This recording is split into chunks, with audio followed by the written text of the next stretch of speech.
Good morning class. आज हम लोग अपने हिंदी पाठमाला आकृति से अगला चैप्टर पढ़ेंगे। हमारा अगला चैप्टर है एक दिन की बादशाहत। एक दिन की बादशाहत से क्या मतलब है कि हमें किसी चीज़ के लिए एक दिन का अगर कार्यभार सौंप दिया जाए, हमें एक दिन के लिए कुछ बना दिया जाए तो हम दुनिया उलट से पलट कर देंगे, ऐसा लोगों का सोचना है।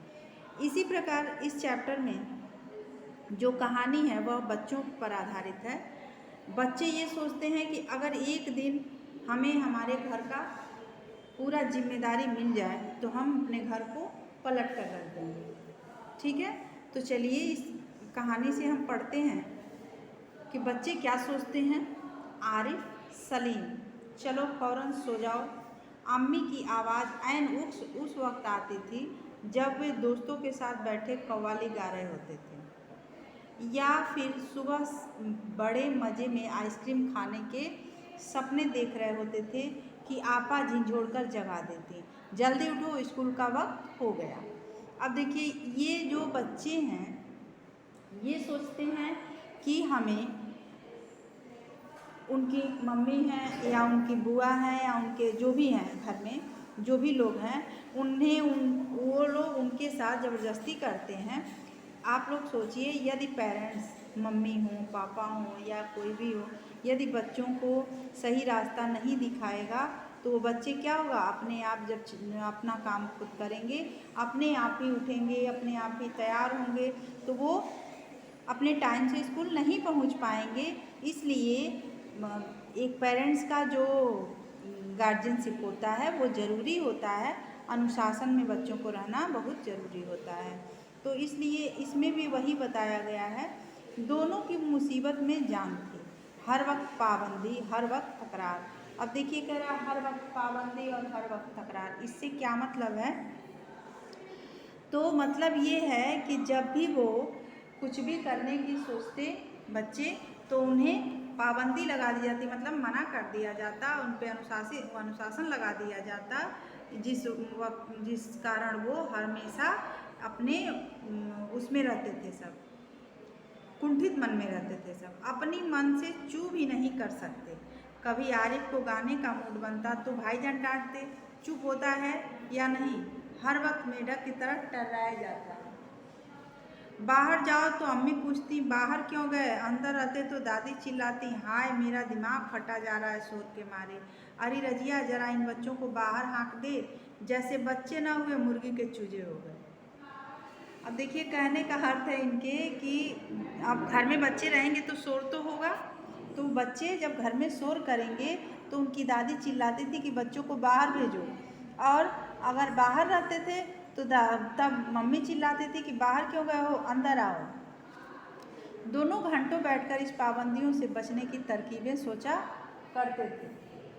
उन दोनों से तो सारे घर की दुश्मनी हो गई थी, लिहाजा दोनों ने मिलकर एक योजना बनाई और अब्बा की खिदमत में एक दरख्वास्त पेश की कि एक दिन उन्हें बड़ों के सारे अधिकार दे दिए जाएं और सब बड़े छोटे बन जाएं। देखिए, यहाँ उन सबों का दिमाग कहाँ तक चला कि वो लोग एक दरख्वास्त देना, मतलब क्या होता है, एप्लीकेशन देना।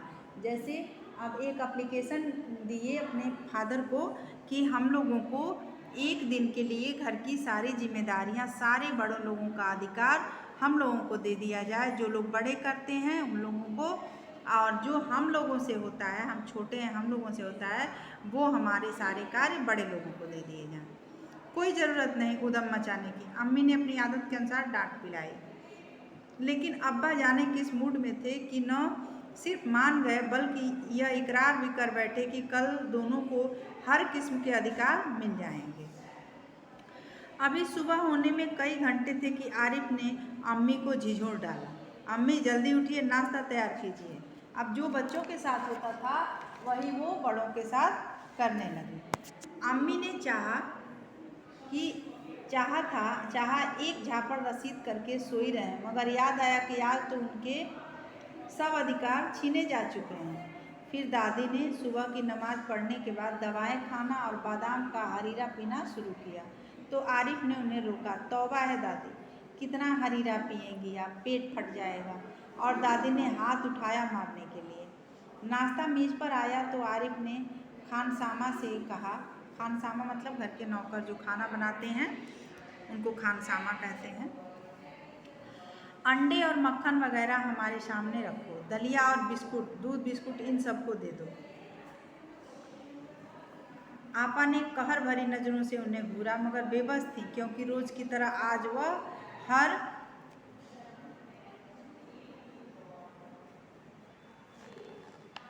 हर माल अपने लिए नहीं रख सकती थी। सब खाने बैठे तो सलीम ने अम्मी को टोका, अम्मी जरा आप अपना दांत देखिए, पान खाने से कितने गंदे हो गए हैं। मैं तो दांत मार चुकी हूँ, अम्मी ने टालना चाहा। नहीं, चलिए उठिए। अम्मी निवाला तोड़ चुकी थी, मगर सलीम ने जबरदस्ती कंधा पकड़कर उन्हें उठा दिया। अम्मी को गुसलखाने में जाते देख सब हंस पड़े, जैसे रोज सलीम को जबरदस्ती भगा के हंसते थे। फिर वह अब्बा की तरफ मुड़ा, जरा अब्बा की गत देखिए, बाल बढ़े हुए, सेव नहीं की, कल कपड़े पहने थे और आज इतने मैले कर डाले। आखिर अब्बा के लिए कितने कपड़े बनाए जाएंगे। यह सुनकर अब्बा का हंसते हंसते बुरा हाल हो गया। आज ये दोनों कैसी सही नकल उतार रहे हैं सबकी, मगर फिर अपने कपड़े देखकर सचमुच शर्मिंदा हो गए। थोड़ी देर बाद जब अब्बा अपने दोस्तों के बीच बैठे अपनी नई गज़ल लहक लहक कर सुना रहे थे तो आरिफ फिर चिल्लाने लगा, बस कीजिए अब्बा, फौरन ऑफिस जाइए, 10 बज गए। चुपचाप अब्बा डांटते डांटते रुक गए। जैसे अब्बा आप कहने जा रहे थे चुप, लेकिन अब्बा डांटते डांटते रुक गए। बेबसी से गज़ल की अधूरी पंक्ति दांतों में दबाए पांव पटकते आरिफ के साथ हो लिए। रजिया जरा मुझे 5 रुपए दे देना, अब्बा दफ्तर जाने को तैयार होकर बोले। 5 रुपए का क्या होगा, कार में पेट्रोल तो है। आरिफ ने तुनक्कर अब्बा जान की नकल उतारी, जैसे अब्बा कहते थे कि कन्नी का क्या करोगे, जेब खर्च तो ले चुके। थोड़ी देर बाद खानसामा आया, बेगम साहब आज क्या पकेगा। आलू गोश्त कबाब, मिर्चों का सालन। अम्मी ने अपनी आदत के अनुसार कहना शुरू किया, नहीं आज ये चीज़ें नहीं पकेंगी। सलीम ने किताब रखकर अम्मी की नकल उतारी, आज गुलाब जामुन, गाजर का हलवा और मीठे चावल पकाओ। लेकिन मिठाइयों से रोटी कैसे खाई जाएगी।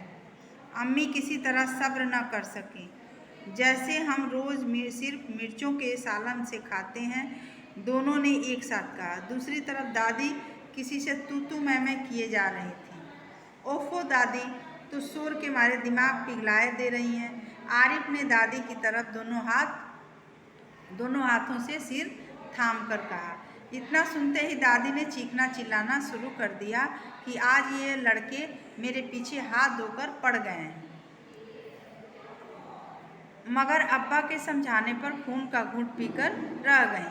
कॉलेज का वक्त हो गया तो भाईजान अपनी सफ़ेद कमीज को आरिफ सलीम से बचाते दालान में आए। अम्मी शाम को मैं देर से आऊँगा, दोस्तों के साथ फिल्म देखने जाना है। खबरदार, आरिफ ने आंखें निकालकर उन्हें धमकाया, कोई ज़रूरत नहीं फिल्म देखने की, इम्तिहान करीब है और हर वक्त सैर सपाटे में गुम रहते हैं आप। पहले तो भाईजान एक करारा हाथ मारने लपके, फिर कुछ सोचकर मुस्करा पड़े, लेकिन हुजूरे आली दोस्तों के साथ खाकसार फिल्म देखने की बात पक्की कर चुके हैं, इसलिए इजाज़त देने की मेहरबानी की जाए।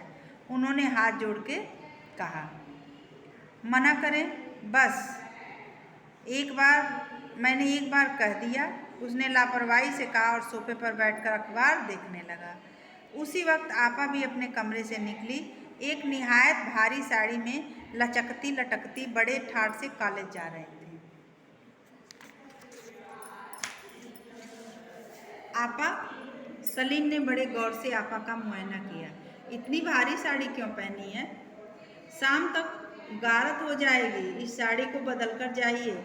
आज वह सफ़ेद वायल की साड़ी पहनना। अच्छा, बहुत दे चुके हो। आपा चिढ़ गई। हमारे कॉलेज में आज फंक्शन है, उन्होंने साड़ी की सिकने दुरुस्त की। हुआ करे, मैं क्या कह रहा हूँ सुना नहीं? अपनी इतनी अच्छी नकल देखकर आपा शर्मिंदा हो गई। बिल्कुल इसी तरह वे आरिफ और सलीम से उनकी मनपसंद कमीज उतरवाकर निहायत बेकार कपड़े पहनने का हुक्म सुनाया करती हैं। दूसरी सुबह हुई, सलीम की आंख खुली तो आपा नाश्ते की मेज सजाए उन दोनों के उठने का इंतजार कर रही थीं।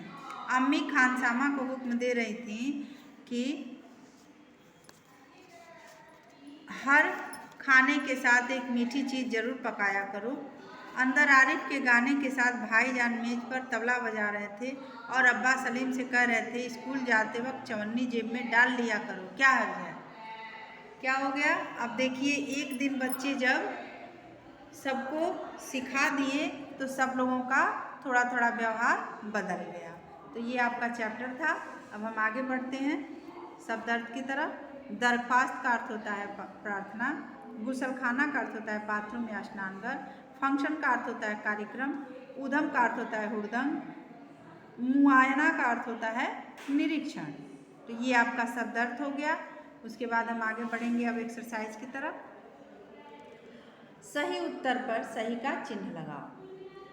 अम्मी के दांत गंदे हो गए थे पान खाने से, आइसक्रीम खाने से, गाजर खाने से या हलवा खाने से। चारों ऑप्शन में कौन सा सही है? पान खाने से। तो ये यहाँ लिखिए आप लोग पान खाने से, ठीक है। सही, यहाँ सही का चिन्ह लगाइए। घर के बड़े बेबस थे क्योंकि उस दिन अधिकार आरिफ और सलीम को मिले थे। उनके चोट लगी थी, वे बीमार थे। घर पर सभी उनसे छोटे थे, उन्हें एक नाटक में अभिनय करना था। उस दिन अधिकार आरिफ और सलीम को मिले थे। ये वाला ऑप्शन सही है, यहाँ आप लोग सही का निशान लगाइए। अब्बा ने रजिया से कितने रुपए मांगे? 2, 3, 4, 5। अब्बा ने रजिया से कितने रुपए मांगे? 5 रुपए। सलीम ने खानसामा को क्या बनाने को कहा?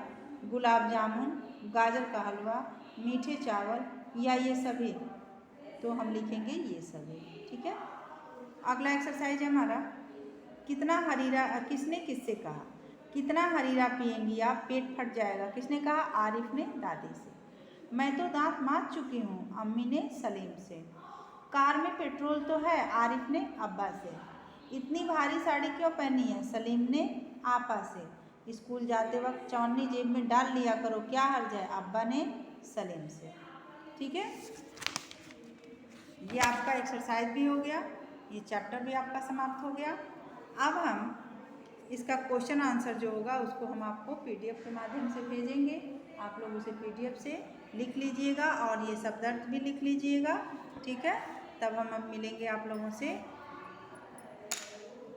अगले वीडियो में अगले चैप्टर के साथ। तब तक आप लोग अपना इस चैप्टर को अच्छे से पढ़िए, लिखिए और समझिए।